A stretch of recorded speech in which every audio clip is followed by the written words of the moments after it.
एक समय की बात है, युधिष्ठिर सहित सभी पांडव भगवान श्री कृष्ण से एकादशी व्रत से संबंधित ज्ञान प्राप्ति हेतु निवेदन करने लगे। युधिष्ठिर के ऐसा कहने पर श्री कृष्ण ने उन्हें सत्यवती पुत्र भगवान वेदव्यास के सम्मुख उपस्थित होकर निवेदन करने की आज्ञा दी। भगवान श्री कृष्ण ने पांडवों से कहा कि सत्यवती नंदन भगवान श्री वेदव्यास सभी वेदांगों में पारंगत है। पांडवों को चारों पुरुषार्थ धर्म, अर्थ, काम और मोक्ष प्राप्ति में सहायक एकादशी व्रत का संकल्प उन्होंने ही करवाया था, अतः आप सभी भगवान वेदव्यास से निवेदन करके एकादशी व्रत का पारण करें। भीमसेन बोले, राजा युधिष्ठिर, माता कुंती, द्रौपदी, अर्जुन, नकुल और सहदेव ये एकादशी को कभी भोजन नहीं करते तथा मुझसे भी हमेशा यही कहते हैं कि भीमसेन एकादशी को तुम भी ना खाया करो, परंतु मैं उन लोगों से यही कहता हूँ कि मुझसे भूख नहीं सही जाएगी। भीमसेन की बात सुनकर व्यास जी ने कहा, यदि तुम नरक को दूषित समझते हो और तुम्हें स्वर्गलोक की प्राप्ति अभीष्ट है तो दोनों पक्षों की एकादशियों के दिन भोजन नहीं करना चाहिए। भीमसेन बोले, महाबुद्धिमान पितामह, मैं आपके सामने सच कहता हूँ, मुझसे एक बार भोजन करके भी व्रत नहीं किया जा सकता, तो फिर उपवास करके मैं कैसे रह सकता हूँ। मेरे उदर में वृक नामक अग्नि सदा प्रज्वलित रहती है, अतः जब मैं बहुत अधिक खाता हूँ तभी यह शांत होती है।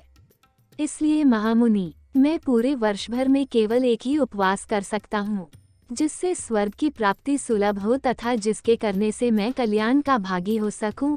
ऐसा कोई एक व्रत निश्चय करके बताइए, मैं उसका यथोचित रूप से पालन करूंगा। व्यास जी ने कहा, भीम, ज्येष्ठ मास में सूर्य वृष राशि पर हो या मिथुन राशि पर शुक्ल पक्ष में जो एकादशी हो उसका यत्नपूर्वक निर्जल व्रत करो। केवल कुल्ला या आचमन करने के लिए मुख में जल डाल सकते हो, उसको छोड़कर किसी प्रकार का जल विद्वान पुरुष मुख में न डाले, अन्यथा व्रत भंग हो जाता है। एकादशी को सूर्योदय से लेकर दूसरे दिन के सूर्योदय तक मनुष्य जल का त्याग करे तो यह व्रत पूर्ण होता है। तदनंतर द्वादशी को प्रभात काल में स्नान करके ब्राह्मणों को विधि पूर्वक जल और सुवर्ण का दान करें। इस प्रकार सब कार्य पूरा करके जितेंद्रिय पुरुष ब्राह्मणों के साथ भोजन करे। वर्ष भर में जितनी एकादशियां होती हैं, उन सब का फल निर्जला एकादशी के पालन मात्र से मनुष्य प्राप्त कर लेता है, इसमें तनिक भी कोई संदेह नहीं है। शंख, चक्र और गदा धारण करने वाले भगवान केशव ने मुझसे कहा था कि यदि मानव सबको छोड़कर एकमात्र मेरी शरण में आ जाए और एकादशी को निराहार रहे तो वह सब पापों से छूट जाता है।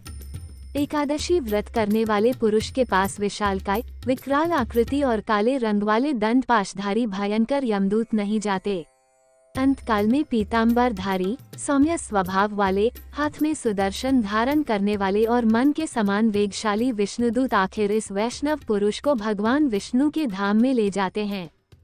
मनुष्य निर्जला एकादशी के दिन स्नान, दान, जप, होम आदि जो कुछ भी करता है वो सब अक्षय होता है, ये भगवान श्री कृष्ण का कथन है। निर्जला एकादशी को विधि पूर्वक उत्तम रीति से उपवास करके मानव वैष्णव पद को प्राप्त कर लेता है। जो मनुष्य एकादशी के दिन अन्न खाता है वह पाप का भोजन करता है।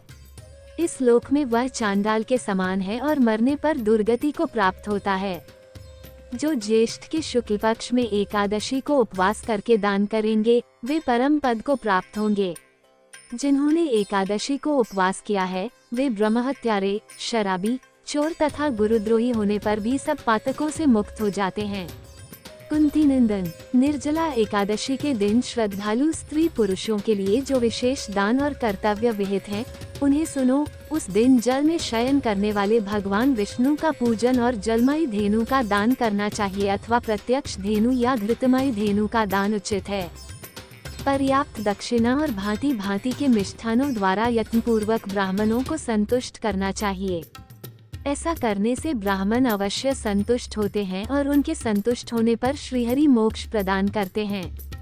जिन्होंने श्रम, दम और दान में प्रवृत्त हो श्रीहरि की पूजा और रात्रि में जागरण करते हुए इस निर्जला एकादशी का व्रत किया है, उन्होंने अपने साथ ही बीती हुई 100 पीढ़ियों को और आने वाली 100 पीढ़ियों को भगवान वासुदेव के परम धाम में पहुंचा दिया है। निर्जला एकादशी के दिन अन्न, वस्त्र, गौ, जल, शया, सुंदर आसन, कमंडलू तथा छाता दान करने चाहिए। जो श्रेष्ठ तथा सुपात्र ब्राह्मण को जूता दान करता है, वह सोने के विमान पर बैठकर स्वर्गलोक में प्रतिष्ठित होता है। जो इस एकादशी की महिमा को भक्ति पूर्वक सुनता अथवा उसका वर्णन करता है, वह स्वर्गलोक में जाता है।